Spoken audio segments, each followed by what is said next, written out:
Hi, I'm Beyond, part of this binary, and this week we're talking about non-binary privilege and oppression. Now, with any sort of privilege and oppression, it isn't a competition, and it isn't a sign of how good or bad of a person you are. Privilege itself is just something we need to observe about the system in which we live in, because the way things are structured, we value certain people and certain identities over others. And having certain oppressions doesn't mean that the rest of your life you're going to be miserable and sad because of the obstacles against you. It just means that we need to be aware of those problems and try and balance them out as much as possible. When I think of non-binary privileges, I really don't know what privileges exist. I've read about how non-binary trans people might be more privileged than binary trans people because they often still resemble the gender that people assume they are or the gender they were assigned at birth. And I think that's very erasive, and the whole concept of passing itself is really toxic. And assuming that someone being able to be more undercover or closeted about their gender as being more privileged is something that I don't really is fair to say is a privilege, more of just a sign of a greater problem in a society that assumes gender itself is binary and that trans people are not a thing, or that they're a phase, or that there's some deviance to society. I've also read that assigned female at birth non-binary people have more privilege over assigned male at birth non-binary people. And the problem with blanket statements like that is that it assumes that anybody has the same sort of gender expression and presentation and communities and environment and people around them that treat them certain ways for all of the gender they were assigned at. And also another issue with doing assigned at or designated at genders is it essentially is just filling in the blanks for biologically X or biologically female, biologically male, etc. And those in themselves have their own problems because yes, secondary sex characteristics, and yes, there are reproductive characteristics that do vary. But assuming entire gigantic swaths of various privileges that might exist because of that, I'm not sure if that's really a thing. Well, yes, it's true that masculine is the more assumed neutral, so if someone who does have a more, let's say, feminine, so that would probably have more connotations of being smaller, having more delicate features, etc. So if that person dressed in a more masculine, neutral way, they'd probably be viewed as a tomboy, or, just someone who's more practical than fashionable.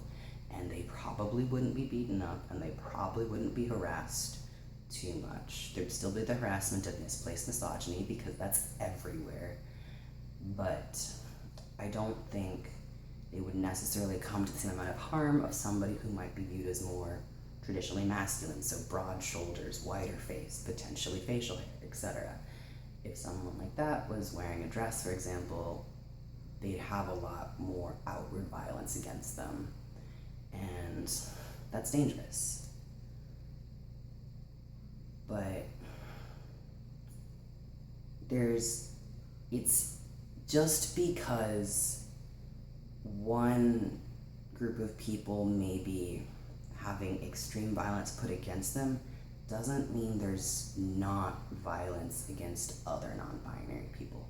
Now, I don't know if this is just me being uncomfortable with the fact that I'm assigned female at birth and that I don't want to feel like that's a privilege, and if I'm sounding like that, feel free to educate me on this. It's just, I think it's highly problematic to assume that all people who were assigned female at birth present in a more masculine way, and as such are always viewed as tomboys or something like that, and that all assigned male at birth people are femme people.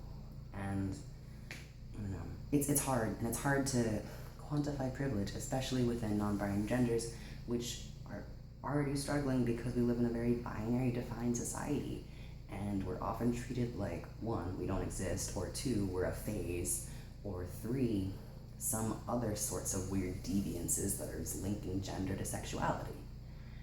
And things like healthcare, it's ridiculously hard to find trans-friendly healthcare in the first place. Never mind gay, lesbian, bisexual, asexual, pansexual, etc., other things in the LGBT spectrum. Finding healthcare for anything like that is really hard. And then trying to find healthcare for people who will respect you as a non-binary person is even harder. There is no privilege in having legal documents that don't represent you properly, and doctors who don't know how to treat you properly. Those are significant problems. So oppression-wise, there are a lot of things relating to non-binary issues that need to be addressed. I know that as a non-binary person, I don't typically think of my non-binariness as an isolated aspect of my identity, because things assemble together, they intersect. They're not isolated little boxes that I can look at individually, because they're all interrelated. I'm Asian, and because I'm Asian, I'm always going to be Asian American. I can't just be American. I mean, I'm sure if maybe you hear just my voice, but the moment you see me, I'm going to be put in the box of Asian American, because you have to be white to be American American. And yes, I do speak English, and I live in America, and that's a privilege in of itself. I am a very solidly middle-class person, and I don't have to struggle for things. I have never needed for food, shelter, clothing. I've had that sort of monetary support. And then, physically wise, while I am fat, I also have had good health care, and I have insurance, and I've actually found doctors and people who do respect my transness, and so I have the opportunity to be treated properly and to be giving assistance that I need.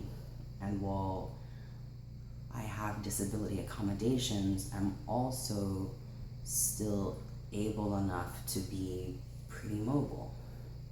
So within anything, a person is full of many different layers or aspects of themselves, and so they all come together. And with anything, I guess it's just important to be aware.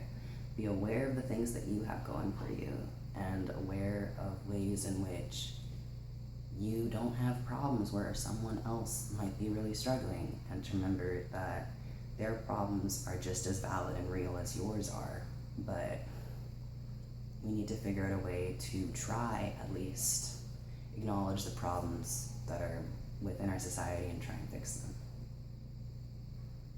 So, feel free to share down below various things about non-binary privilege and oppression. Feel free to educate me if something I said here wasn't the most clear or correct. I'm Beyond, OutOfThisBinary. Thanks for watching, and have a lovely day.